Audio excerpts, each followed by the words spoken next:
Welcome to Fighting Back, news talk, current events, and political commentary. Now here's your host of Fighting Back, Ron Ludders.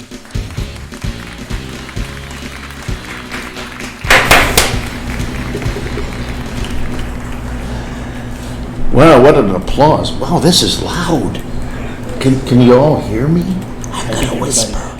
Okay. There we go. There we go. Now we're done.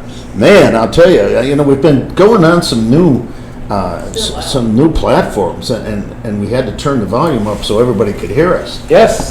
So we, What? what? Anyway, we'd like to welcome you all to our show tonight. This is called Fighting Back, and we're Hub Radio, Phoenix, Arizona. And I want to thank you all for joining us, those of you on Wimkin, Facebook, and we've got a new carrier tonight, and that's Digital Warriors. And we hope you're all watching and listening, and we're really excited to work with you guys because this is the belly of the beast. This is where things are happening with Arizona Audit, better known as, Ray? America's Audit. America's Audit, yes. And we got a great group of people here tonight. But before I even introduce them, I want to tell you, please like this show. I have had a number of people, thank you very much for sending letters to me and just saying, thank you, we're here in Arkansas or we're here in Pennsylvania and we're enjoying your show. And so please don't hesitate to like the show and let us know what you think. Let us know what you'd like to have on. Well, tonight we have a really, really nice show. We have Senator and Lieutenant, she's not a lieutenant, she's been a lieutenant colonel, Wendy Rogers. She's our newest member, I believe, of the state Senate. Newest Republican member. And I've known her. Real Republican. Known her for years. I think the first time we sat down, we were having a soda, and wasn't it at Costco? Yes, when Sarah Palin came through to sign her memoirs. The book signing. That's where I met you. Yes. She was about this tall. And now she's this tall. Anyway, and then of course we have. I'm going to introduce this guy with a nice hairdo, and that's Josh. And many of you know Josh Bernstein. He's America's bald badass, as they call him. And, How does my hair look tonight? Mom, forgive me for saying nasty words. His hair looks great. And we got to comb Ray Michaels. And Yes, this yes. guy, his hair is almost paid for. He's got good Almost. hair. Yeah. He's got good hair. So we want to talk to you about a lot of things today, and we're almost to Juneteenth. Does anybody know what Juneteenth is? The United States Congress does. They've just been passing laws that we're going to have a federal holiday for Juneteenth. Isn't that when the Republicans freed the slaves from the Democrats? That's right. When Abraham Lincoln freed the slaves from Democrat slave owners. And That was the original Republican Party platform. was to abolish That was it, to abolish abolish slavery. slavery, and the Absolutely. Republicans won on that. And for those of you that are out there and you don't know that, you better start studying your history, because when we look at this stuff, you'd think that the Democrats were the party that was the one that freed the slaves. You would think the Republicans were the party of Jim Crow. I think, isn't that what you call misinformation? It is. And Fake news. And there's a book about that, and I think that Donald Tallow Yes, lost all- no, I think it's right now. Yeah, did you lose the sound? Because I can't hear anything here. At any rate, we're going to keep talking as though we do have sound. And We've got sound. so what happened here is the Democrats today, along with a lot of Republicans, voted in favor of Juneteenth as a federal holiday. Now, there can be no question that this is a tremendous day. I mean, a phenomenal day when we talk about freeing the slaves. This is something that never should have happened. It did, and that is over with. The problem that we run into, and this is what's so bad about this, is when you start having federal holidays, that's costing hundreds of millions of dollars in lost wage or in lost production of federal employees. And, we have a lot of holidays. One of the things that's really sad is we start changing holidays around, like Columbus Day, and of course, he when I was growing up, everybody liked Columbus because he helped discover the New World. Now, of course, he's bad because he, I think, what do we call it? Indigenous people. I was going to say, yeah, that's what the left is trying And to so push. now he's been messing and screwing over the indigenous people. Well, we keep having these days where somebody's doing something to somebody, and guys, can't we all just get along? I'm just curious, for 100 and 150 plus years, 160 years, everything's been okay. And we acknowledge it and we appreciate it. And it was an important day. But now all of a sudden we've become so smart that we have to change things that we've been doing for hundreds of years. Well, it's really interesting. The other day, we have our offices here, and it's in this one complex, and we have this beautiful Fry's food store right around the corner. It's a huge store, one of their anchor stores. And a black gentleman came in. It was really interesting, and he said, I just wanted to say I probably won't be seeing you very often anymore because I just turned 65, and today's my last day. Well, I didn't recognize him at first. He's the gentleman that runs the sweeper to sweep the parking lots every day. He's out there and he's cleaning his parking lot, all the junk and dirt, and people throw things on the ground, especially those masks, those of you that are wearing masks. If you're going to dispose of them, please dispose of them Billions properly. of masks have been in the ocean and have absolutely destroyed the ecosystem. And this is pathetic. I mean, you guys, we're going to wear a mask and protect ourselves, but you don't protect the environment by cleaning up after yourself. So the shame on those of you that are throwing those things around. So at any rate, what happened here is this gentleman says, I'm so glad to be here in a building where you supported Donald Trump. He says, I support Donald Trump because Donald Trump is a true friend of black people. He says, and to listen to this nonsense that the Democrat Party is that. Now, here's a guy that was kind of a labor guy. He's doing manual labor, cleaning the parking lots, a black individual, retiring, thanking, everybody in the neighborhood for, supporting him all this time, trying to help clean the place up. And he's a Trump supporter. And you know what? It takes a lot of integrity for a man who's worked. And, this is his job. He gets paid for it. But he appreciated the people who were here in this complex so much so that he came in to thank you and let you know you're not going to be seeing me anymore. That takes a lot of integrity. I thought so. What a great guy. I told him, come on back and visit sometime. We can actually sit down instead of, sit down in your street sweeper. Yeah. So at any rate, we got that. There's a ton of things on the horizon here. One of the things that we did want to talk about, and we have the senator with us here, and we want to talk a little about certain things here that the governor did. He just vetoed 22 bills, and amongst those bills were some really good bills. One of them was election integrity. What do you guys think as a Senate, at least a majority in the Senate, what do you think about a governor that would veto a voter integrity bill? Well, thanks for having me on. I'm from Flagstaff. I'm Wendy Rogers. I'm a Republican state senator. I cover large portions of northern Arizona, Flagstaff, Sedona, Holbrook, Heber Overgaard, Payson, Snowflake Taylor, and then through the Verde Valley, which is Cottonwood, Cornville, Camp Verde, Clarkdale. There's some fires up there, I Yes, understand. we have two big fires happening. And then Sedona and Flagstaff, where I live. And our session is still going on, which is unusual, I'm told. Usually we've adjourned by now. But by the state constitution, we must, of course, turn in a budget. And we must do this by the 30th of June. Governor Ducey did veto 22 bills 1 or 2 weeks ago now. We will get these through, hopefully anyway, by having reintroduced them.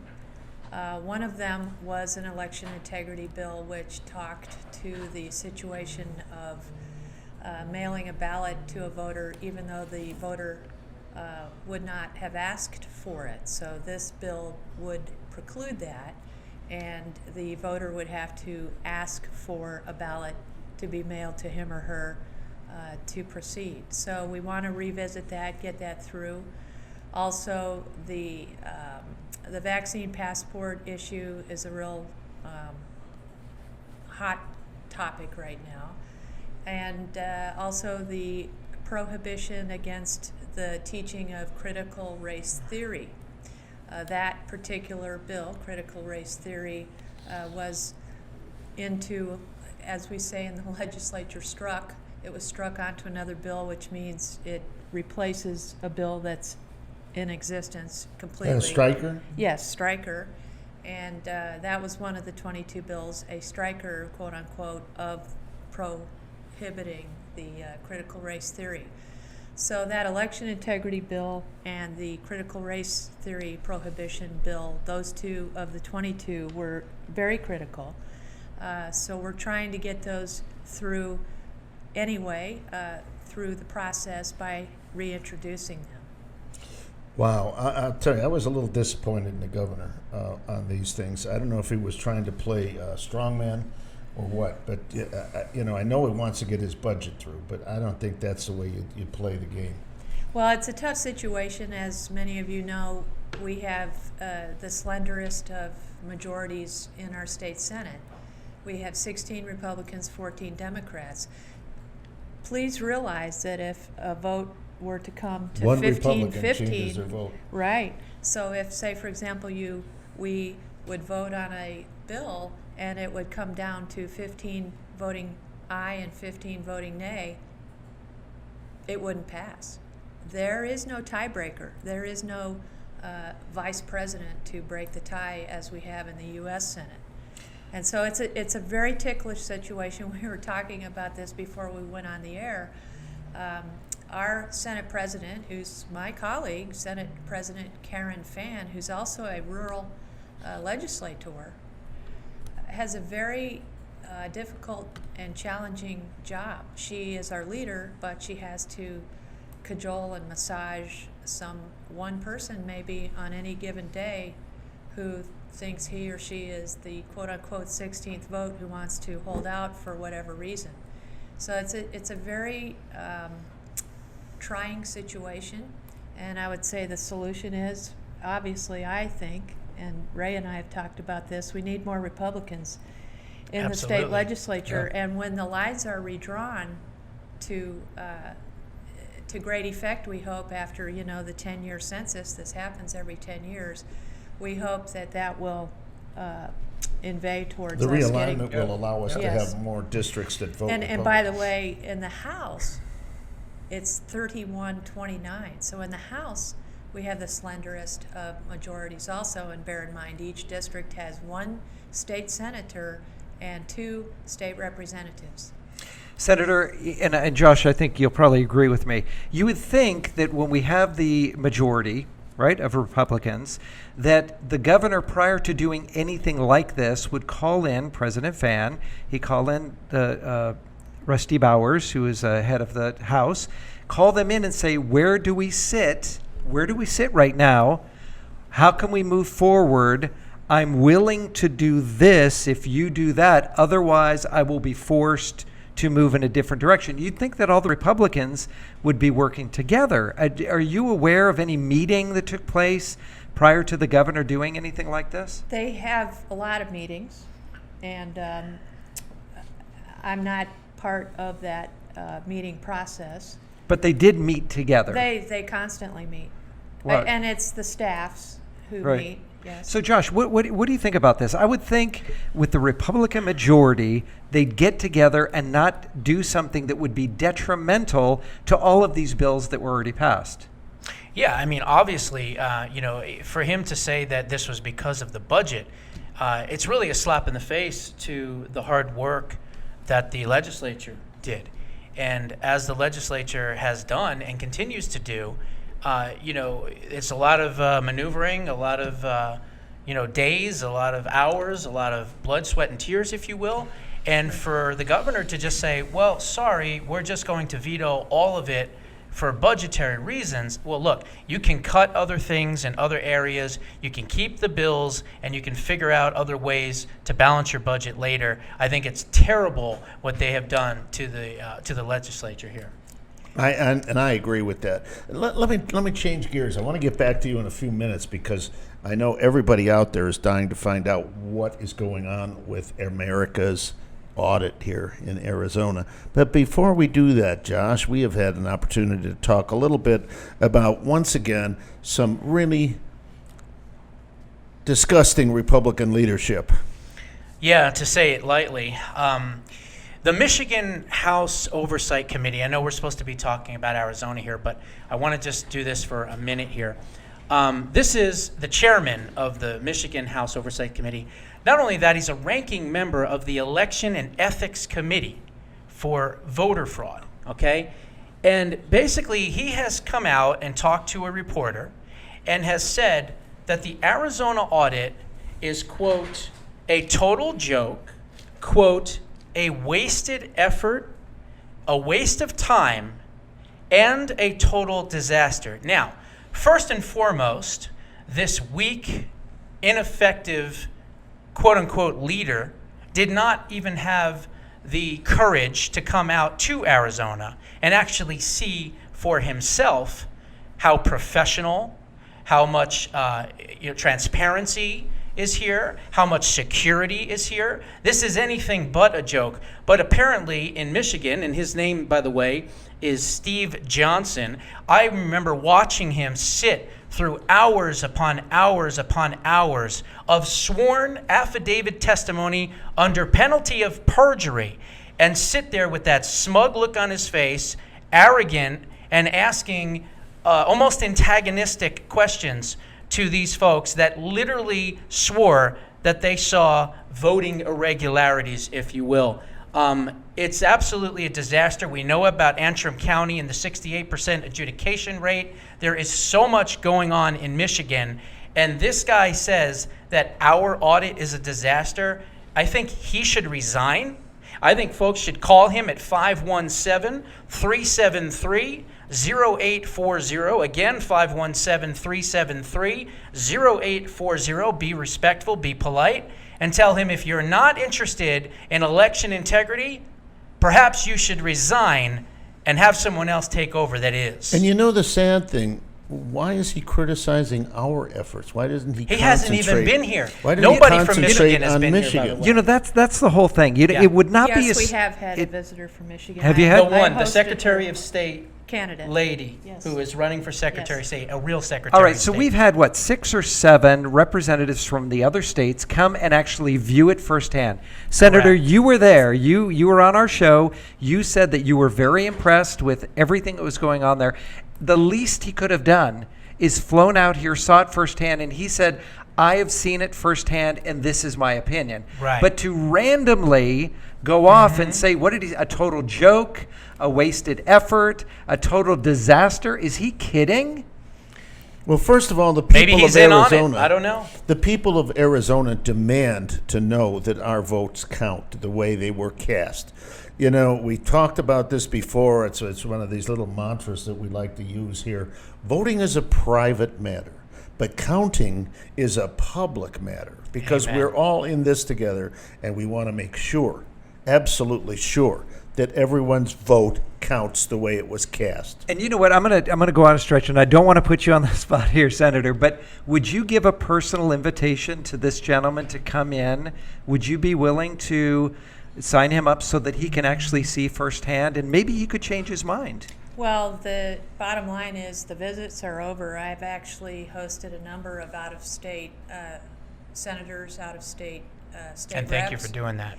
It's been my honor. It's been really one of the honors of my life. I've hosted state reps and senators from, Virginia, Washington State, Nevada, Utah. That's all I basically did last week. And they came away completely convinced that the in-depth inquiry and the excellence and the comprehensiveness of everything that we're doing there was unparalleled, and it has been. If you've seen the various interviews that I've done on national media just these past 2 days, I've gone into great detail on the scope and the depth of what we've been doing, not only counting the ballots, 2.1 million ballots, but the forensic examination of the ballot material itself, the fibers of the paper, the oval bubble that the voter would have ostensibly filled in. It can be determined if a human being did that or a machine did that. The crosshairs from back to front on the corner of the paper as to whether or not those line up. The alignment of the print on the paper, on the corners and so forth. All of that is to say these ballots are being photographed digitally, and then examined by a 4 microscope lens camera system. This is the preponderance of now what's being done. The counting per se is over, and now the completion, meaning the forensic look at the paper, is being completed. All of this will be completed physically on June 30th, where we have to then vacate the Phoenix Coliseum, which is an entirely huge venue. And then the experts will continue the analysis and the number crunching and the deep dive also into the machines and their connectivity. If I may explain a few more aspects of the Please. audit, we Arizonans can be extremely proud of what is happening here. We have cyber forensic firms who are at the extreme top of the pyramid in terms of security clearances. Cyber ninjas, I've had 3 long debriefs with the CEO of Cyber Ninjas.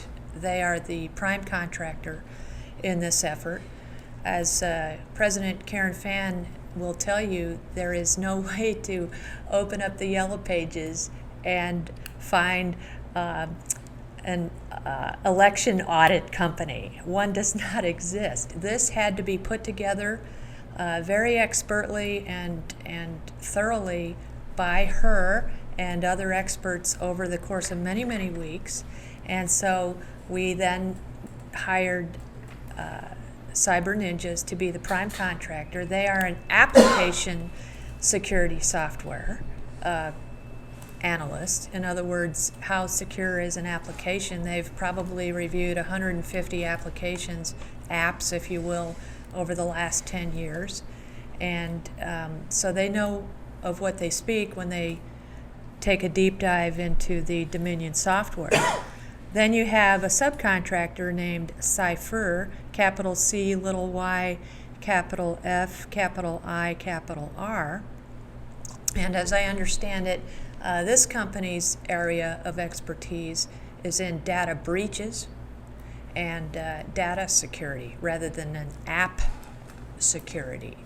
And they, Cypher, actually became famous a few years ago when they went to do a demonstration of their software. Now, you know, when you go in and you demo your wares to a company, you kind of go in, come out, sort of a touch and go kind of thing.